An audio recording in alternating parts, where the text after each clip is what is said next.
जब मन भ्रमित हो जाए तब श्री कृष्ण का ज्ञान जीवन का मार्ग दिखाता है। आइए सुनते हैं भगवद गीता अध्याय 2 के दिव्य श्लोक। धर्म की राह पे चलना सिखाए, गीता का ज्ञान जग को जगाए। कृष्ण की वाणी अमृत बन जाए, हर मन में सत्य का दीप जलाए। भगवद गीता के द्वितीय अध्याय सांख्य योग के श्लोक 41 से 45 में भगवान श्री कृष्ण ने अर्जुन को निष्काम कर्मयोग का महत्व समझाते हुए अस्थिर बुद्धि और सकाम कर्मों फल की इच्छा वाले कर्म की निंदा की है। श्लोक 41। निश्चयात्मिका बुद्धि व्यवसायत्मिका बुद्धिरेके कुरुनंदन बहुशाखा अनंताश्च बुद्धयो व्यवसायिनाम। हे कुरुनंदन अर्जुन, इस कर्मयोग के मार्ग में निश्चयात्मिका दृढ़ बुद्धि एक ही होती है, किंतु अस्थिर विचार वाले विवेकहीन सकाम मनुष्यों की बुद्धियां निश्चय ही बहुत भेदों वाली और अनंत होती है। व्याख्या। श्री कृष्ण कहते हैं कि जो साधक निष्काम भाव से ईश्वर प्राप्ति का लक्ष्य बनाते हैं, उनका संकल्प एक और अटूट होता है। इसके विपरीत जिन लोगों का मन सांसारिक भोगों और इच्छाओं में अटका रहता है, उनकी बुद्धि भटकती रहती है, उनकी इच्छाएं कभी समाप्त नहीं होती, जिससे वे जीवन में कभी सच्ची शांति या एकाग्रता नहीं पा सकते। श्लोक 42 और 43। सकाम कर्मों की निंदा यामिमा पुष्पिता वाच प्रवदन्ते विपश्चितः वेदवादर्ताः पार्थ नान्यदस्तिति वादिनः कामात्मानः स्वर्गपरा जन्म कर्म फलप्रदां क्रिया विशेष बहुलां भोगैश्वर्य गतिम प्रति। हे अर्जुन, जो लोग भोगों में डूबे हैं, जो वेदों के केवल उन वचनों में प्रीति रखते हैं, जो सकाम कर्मों के फल की प्रशंसा करते हैं और कहते हैं कि इसके सिवाय और कुछ है ही नहीं, वे अज्ञानी पुरुष इस प्रकार की जिस दिखाओ पुष्पित वाणी को बोलते हैं, जो कि जन्म रूपी कर्मफल देने वाली तथा भोग और ऐश्वर्य की प्राप्ति के लिए बहुत सी क्रियाओं का वर्णन करती है। व्याख्या। इन दोनों श्लोकों में श्री कृष्ण उन लोगों की आलोचना कर रहे हैं जो वेदों के केवल कर्मकांड भाग भौतिक सुख और स्वर्ग प्राप्ति के नियम से प्रभावित रहते हैं। ऐसी सजावटी या पुष्पित वाणी लोगों को भ्रमित करती है। जो लोग केवल स्वर्ग, शक्ति और विलास को ही जीवन का अंतिम लक्ष्य मानते हैं, वे बार बार जन्म और मृत्यु के चक्र में फंसे रहते हैं। श्लोक 44। एकाग्रता का अभाव भोगैश्वर्य प्रसक्तानां तया परिच्छेदसाम व्यवसायात्मिका बुद्धि समाधौ न विधीयते। उस दिखाऊ वाणी द्वारा जिनका चित्त हर लिया गया है और जो भोग तथा ऐश्वर्य में गहरे आसक्त हैं, उन पुरुषों की परमात्मा में निश्चयात्मिका स्थिर बुद्धि नहीं होती। व्याख्या। जो व्यक्ति 24 घंटे भौतिक सुख सुविधाओं और धन दौलत को बढ़ाने में लगे रहते हैं, उनका दिमाग पूरी तरह भ्रमित हो जाता है। श्री कृष्ण स्पष्ट करते हैं कि ऐश्वर्य में डूबे मन वाले लोग कभी भी समाधि परमात्मा में ध्यान की स्थिर अवस्था को प्राप्त नहीं कर सकते।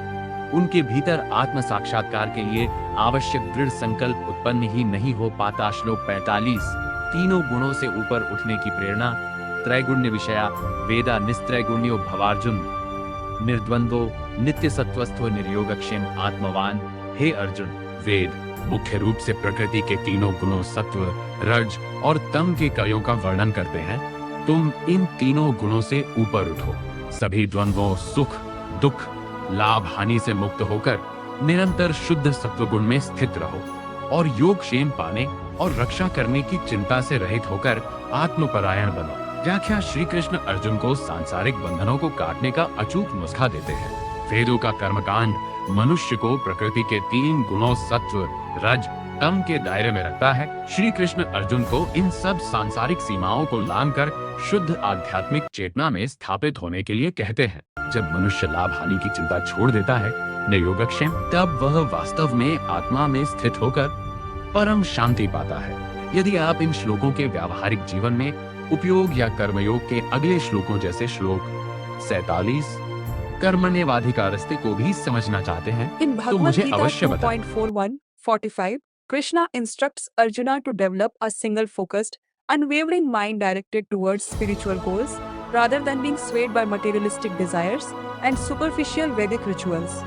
This section emphasizes that a scattered mind constantly chasing sensual enjoyments and material gains cannot achieve the deep meditative focus required for spiritual realization, urging a shift from ritualistic actions to higher understanding. And verse 41, single focused intellect, O descendant of Guru Arjuna. The intellect of those on this path is resolute and single focused. However, the brains of the irresolute are endless and many branched.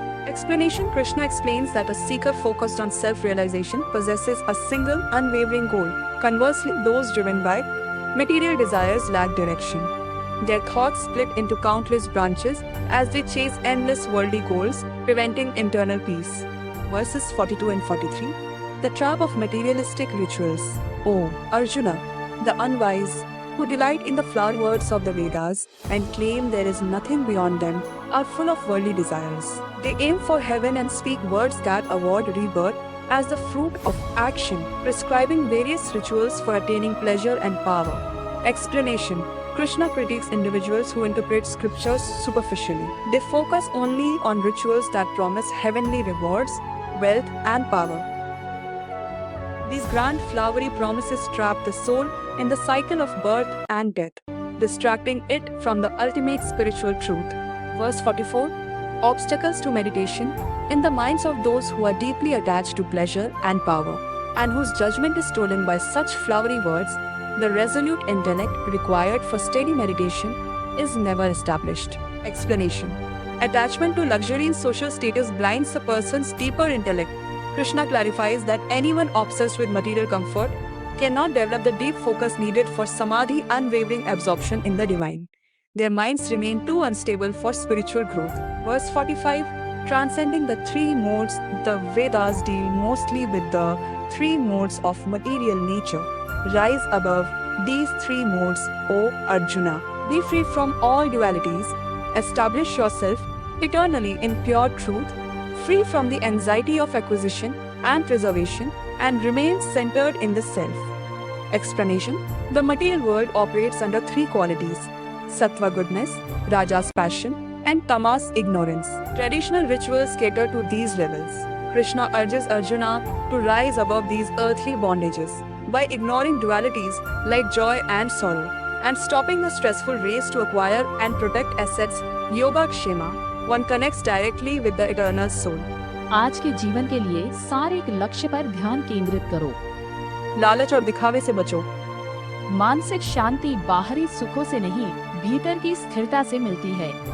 Social media, तुलना और भौतिक इच्छाओं से ऊपर उठकर आत्मविकास पर ध्यान दो। Modern life lessons. Stay focused on your true purpose. Don't get distracted by temporary pleasures or validation. Real peace comes from inner balance, not external success. Rise above comparison, greed and overthinking. रोजाना भगवद गीता के प्रेरणादायक श्लोक सुनने के लिए हमारे channel को subscribe करें और इस दिव्य संदेश को अपने प्रियजनों तक पहुंचाएं। मन को शांति और जीवन को सही दिशा देने वाला ज्ञान, श्रीमद् भगवद गीता। जय Shri Krishna. Please subscribe to the channel. Radhe Radhe.